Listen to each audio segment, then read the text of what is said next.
warahmatullahi wabarakatuh. Salam sejahtera bagi kita semuanya. Salam Om Swastiastu, Namo Buddhaya, salam terusnya. Perkenalkan, saya Adelia Dumirawati, salah satu guru sekolah menengah atas di Kota Bumi, Jakarta. Itu guru ini kita akan membahas apa ya? Pemerintah dan DPR telah menyepakati rancangan Undang-Undang APBN tahun 2022 menjadi undang-undang.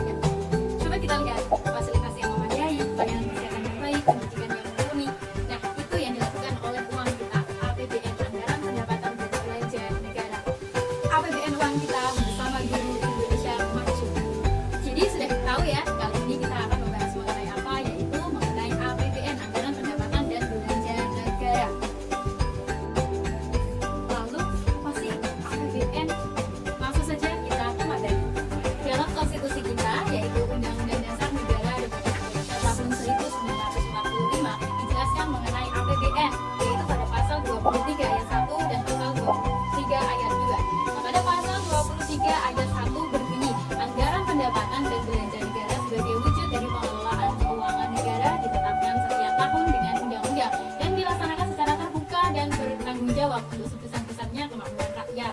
Pada pasal 23 ayat 2 menyatakan rancangan undang-undang anggaran pendapatan dan belanja negara diajukan oleh Presiden untuk dibahas bersama dengan Dewan Perwakilan Rakyat dengan memperhatikan pertimbangan Dewan Perwakilan Daerah. Selain dalam Undang-Undang Dasar Negara Republik Indonesia tahun 1945, APBN juga terdapat dalam Undang-Undang Republik Indonesia nomor 19 tahun 2020 tentang anggaran pendapatan dan belanja negara tahun anggaran 2021 yang mengatakan bahwa anggaran pendapatan dan belanja negara yang disingkat APBN adalah rencana keuangan tahunan pemerintah negara yang disetujui oleh Dewan Perwakilan Rakyat. Nah, jadi APBN ini memuat rincian pendapatan dan pengeluaran negara dalam 1 tahun.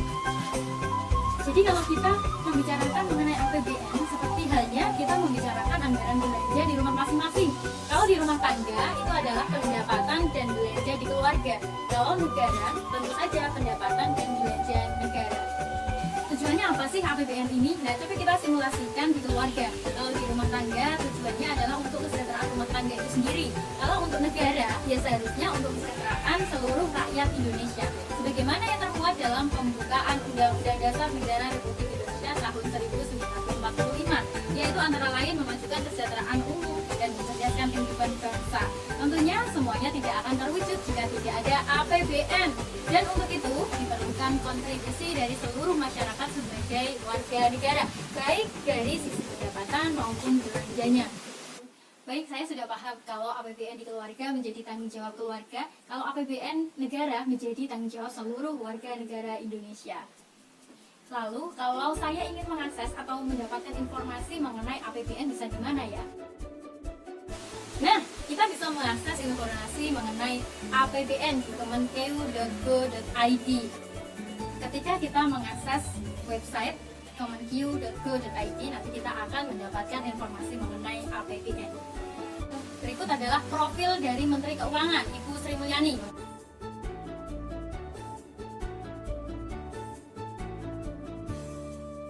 Kalau negara menjadikan fasilitas memadai, pelayanan kesehatan yang baik, pendidikan yang mumpuni, nah lantas negara itu memerut pendapatan dari mana? Ya, jadi begini, kalau misal di suatu keluarga ada pendapatan keluarga, maka di negara juga ada pendapatan negara. Negara membangun jembatan, membangun pelabuhan, memberikan subsidi bantuan kepada masyarakat terdampak COVID, sampai membangun tol yang berkilo-kilometer, tentunya membutuhkan uang yang banyak. Lalu dari mana pendapatan negara itu? Yang pertama adalah penerimaan perpajakan, yang kedua penerimaan negara bukan pajak, yang ketiga penerimaan hibah.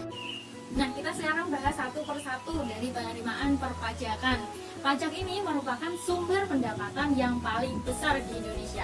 Adapun jenis-jenis pajak yang dikategorikan sebagai pajak pusat. Yang pertama ada pajak penghasilan atau PPH, yang kedua ada pajak pertambahan nilai atau PPN, yang ketiga pajak penjualan atas barang mewah atau PPNBM, yang keempat bea materai, dan yang kelima pajak bumi dan bangunan. Sebagai contohnya, kalau kita makan di restoran atau belanja di Alfamart, pasti kita dikenakan pajak 10%. Nah, itu termasuk pemungutan pajak apa? Ya, betul, pajak pertambahan nilai atau PPN. pendapatan negara yang kedua adalah melalui penerimaan negara bukan pajak. Penerimaan negara bukan pajak adalah semua penerimaan pemerintah pusat yang diterima dalam bentuk penerimaan dari sumber daya alam, baik yang pemerintah atas laba badan usaha milik negara atau BUMN, PNBP lainnya, serta pendapatan bagian layanan umum. Nah, pendapatan yang ketiga, pendapatan negara yang ketiga adalah penerimaan hibah. Penerimaan hibah ini merupakan bantuan untuk pembiayaan bangunan. Ini adalah contoh lembaga internasional yang pernah memberikan bantuan kepada Indonesia.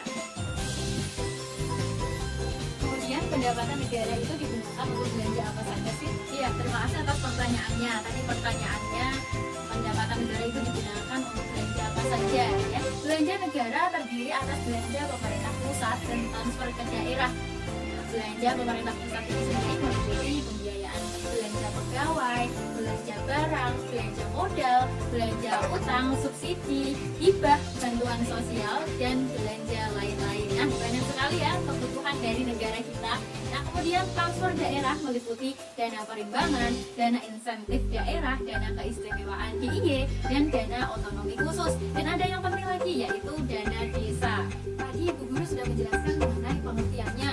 Kemudian ada dari mana pendapatannya dan digunakan untuk belanja apa saja. Nah, kalau anggaran pendidikan bagaimana ya Ibu Guru? Sumber daya manusia merupakan aset yang sangat penting bagi bangsa dan negara Indonesia. Oleh karena itu, warga negara harus mendapatkan pendidikan supaya tercapai tujuan bangsa Indonesia, yaitu mencerdaskan kehidupan bangsa. Nah, untuk mewujudkan tujuan tersebut, maka diperlukan dana, yaitu melalui APBN, Anggaran Pendapatan dan Belanja Negara.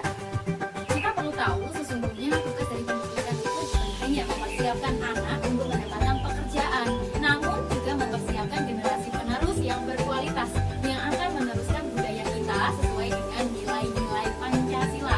Jadi sampai sini sudah paham ya kalau pendidikan itu sangatlah penting. Berdasarkan Undang-Undang Dasar Negara Republik Indonesia tahun 1945, pasal 31 ayat 4 menyatakan bahwa negara memprioritaskan anggaran pendidikan sekurang-kurangnya 20% dari APBN serta dari APBD untuk memenuhi kebutuhan penyelenggaraan pendidikan nasional. Ya, kita sudah tahu sekarang bahwa sebanyak 20% dari APBN atau sebesar 550 triliun dialokasikan untuk dana pendidikan. Lalu dana tersebut digunakan untuk apa saja? Nah, anggaran tersebut digunakan untuk penguatan penyelenggaraan PAUD dan peningkatan efektivitas penyaluran bantuan pendidikan seperti BOS, PIP, KPJP. Nah, kemudian percepatan peningkatan kualitas sarana dan prasarana pendidikan, terutama untuk daerah 3T, tinggal, terdepan, dan terluar, serta penajaman KIP, kuliah, dan pendanaan pendidikan tinggi. Nah, sekarang coba kita lihat bangunan sekolah yang memadai, sarana prasarana sekolah yang lengkap, sampai ada bantuan pendidikan seperti subsidi kuota internet. Nah, itu karena APBN, Anggaran Pendapatan dan Belanja Negara. Bersama APBN, SDM unggul Indonesia maju. Dengan mengetahui informasi ini, diharapkan semua peserta didik paham akan pentingnya pendidikan. Gunakan fasilitas pendidikan dengan baik karena kita menggunakan uang rakyat. Terima kasih Ibu Guru atas semua penjelasannya. Jadi saya lebih paham mengenai anggaran pendapatan dan belanja negara, terutama anggaran pendidikan. Setelah ini saya akan belajar lebih disiplin lagi, lebih rajin lagi, karena saya menggunakan uang rakyat.